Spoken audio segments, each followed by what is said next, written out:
Praise the Lord. ദൈവതിരുനാമം വാഴ്ത്തപ്പെടുമാറാകട്ടെ. അനുഗ്രഹിക്കപ്പെട്ട ഈ നല്ല പ്രഭാത സമയത്തിനായി വീണ്ടും ഞാൻ നന്ദിയുള്ള ഹൃദയത്തോടെ കർത്താവിന് സ്തോത്രം ചെയ്യുന്നു. യോഹന്നാന്റെ സുവിശേഷം 2-ാം അധ്യായം അതിന്റെ 5-ാമത്തെ വാക്യം, അവന്റെ അമ്മ ശുശ്രൂഷക്കാരോട് അവൻ നിങ്ങളോട് എന്തെങ്കിലും കൽപ്പിച്ചാൽ അത് ചെയ്യുവീൻ എന്ന് പറഞ്ഞു. നമുക്കെല്ലാവർക്കും സുപരിചിതമായ ഒരു വേദഭാഗമാണ് ഇന്ന് പ്രഭാതത്തിലെ ധ്യാനത്തിനായിട്ട് എടുത്തിരിക്കുന്നത്. യേശു തൻ്റെ ശിഷ്യന്മാരും മറിയയും ചേർന്ന് കാനാവിലുള്ള ഒരു കല്യാണ വീട്ടിലേക്ക് ചെന്ന ഒരു സന്ദർഭമാണ് ഇവിടെ നാം കാണുവാൻ കഴിയുന്നത്. അവിടെ ഒരു പ്രതികൂലമായ സാഹചര്യം വീട്ടിലുണ്ടായിരുന്ന, അല്ലെങ്കിൽ അർത്ഥാൽ കല്യാണത്തിന് വിരുന്നിന് വന്നവർക്ക് കൊടുക്കേണ്ട വീഞ്ഞ് തീർന്നുപോയി. കുടുംബത്തിലുള്ളവർ വളരെ ഭാരപ്പെട്ട് വേദനപ്പെട്ടിരിക്കുന്നതായ ഒരു സാഹചര്യം. കരുതി വെച്ച കാര്യങ്ങൾ തീർന്നു പോകുമ്പോൾ ഉണ്ടാകുന്ന വേദന വളരെ അധികമാണ്. എന്നെ ശ്രദ്ധിക്കുന്ന വാത്സല്യ സഹോദരങ്ങളെ, ഒരുപക്ഷങ്ങൾ ഇന്ന് പകൽക്കാലം നിങ്ങൾ കടന്നു പോകുന്നതും ഈ ഒരു സാഹചര്യത്തിലൂടെ ആയിരിക്കാം. അനേക നാളുകളായി നിങ്ങൾ കരുതി വെച്ചതും നിങ്ങളുടെ കൂടെ ഇരിക്കുമെന്നും അല്ലെങ്കിൽ എല്ലാ കാലവും നിങ്ങളോട് കൂടെ ഉണ്ടെന്നും കരുതി വെച്ചും ചിന്തിച്ചിരുന്ന ചിലതൊക്കെ നഷ്ടപ്പെട്ട സാഹചര്യമായിരിക്കാം നിങ്ങൾക്കുള്ളത്. നിങ്ങളുടെ ജോലി നഷ്ടപ്പെട്ടിരിക്കുന്ന ഒരു സാഹചര്യം, നിങ്ങളുടെ മക്കൾ നിങ്ങളിൽ നിന്നും അകന്നു പോയതായ സാഹചര്യം, നിങ്ങളുടെ കയ്യിലുണ്ടായിരുന്ന സമ്പത്തുകൾ നഷ്ടപ്പെട്ടു പോയതായ സാഹചര്യങ്ങൾ, ഇല്ലാത്ത ഒരു സാഹചര്യത്തിലാണ് നിങ്ങൾ ഇന്ന് എത്തപ്പെട്ടിരിക്കുന്നെങ്കിൽ, കനാവിലെ കല്യാണ വീട്ടിലെ പോരായ്മകൾ ഉണ്ടായപ്പോൾ യേശുവിൻ്റെ അമ്മ, യേശുവിൽ വിശ്വാസമുണ്ടായിരുന്ന മറിയ, അവിടെ ഉണ്ടായിരുന്ന ജോലിക്കാരോട് ചെന്നിട്ട് പറഞ്ഞൊരു വാക്കാണ് നാം ഇവിടെ വായിച്ചത്. അവൻ നിങ്ങളോട് എന്തെങ്കിലും കൽപ്പിച്ചാൽ, യേശു നിങ്ങളോട് എന്തെങ്കിലും പറഞ്ഞാൽ നിങ്ങൾ അത് ചെയ്യുവീൻ. ദൈവത്തിന് സ്തോത്രം. യേശു നമ്മളോട് കൽപ്പിക്കുന്നത് ചെയ്യുവാൻ നമുക്കൊരു മനസ്സുണ്ടായാൽ നമ്മൾക്ക് നഷ്ടപ്പെട്ടതെല്ലാം തിരിച്ചു നൽകുവാൻ, ലഭിക്കുവാൻ അധിക സമയം വേണ്ടി വരികയില്ല.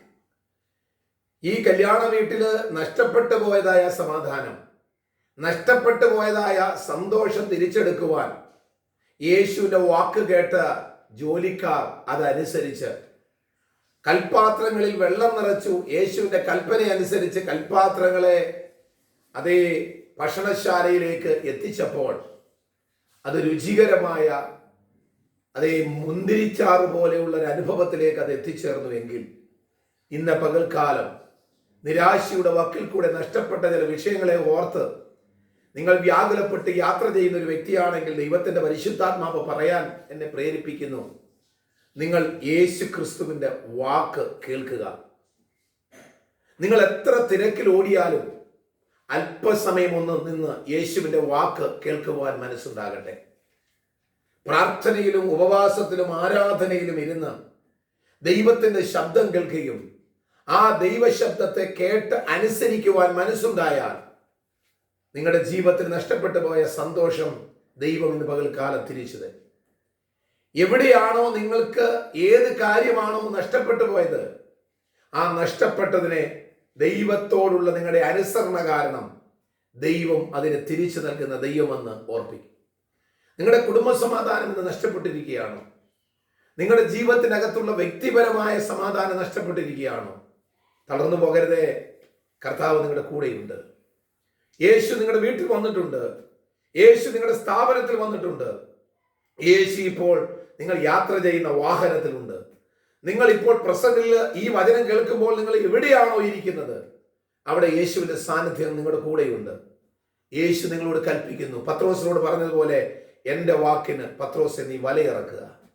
യേശുവിൻ്റെ വാക്ക് കേട്ട് പത്രോസ് വലയിറക്കിയപ്പോൾ ഒരു വലിയ മീൻകൂട്ടം ലഭിച്ചുവെങ്കിൽ, യേശുവിൻ്റെ വാക്ക് കേട്ട് അതേ ശിഷ്യന്മാർ മുൻപോട്ട് പോയെങ്കിൽ, യേശുവിൻ്റെ വാക്ക് കേട്ട് ലാസറിനെ അടക്കം ചെയ്ത കല്ലറയുടെ വാതിക്കൽ വെച്ച കല്ലിനെ ഉരുട്ടി മാറ്റിയെങ്കിൽ, ഇന്ന് പകൽക്കാലം യേശു കൽപ്പിക്കുന്നു ചിലതിനെയൊക്കെ മാറ്റാൻ. നിങ്ങളായി അടച്ച വാതിലുകളെ നിങ്ങൾ തന്നെ തുറക്കുക. യേശു കൽപ്പിക്കുന്നു. ആ കർത്താവിന്റെ കൽപ്പനയുടെ മുമ്പിൽ നമ്മൾ അനുസരണയോടെ വിധേയപ്പെട്ടുകൊണ്ട് ദൈവത്തെയും ദൈവത്തിന്റെ വാക്കുകളെയും അനുസരിക്കുക.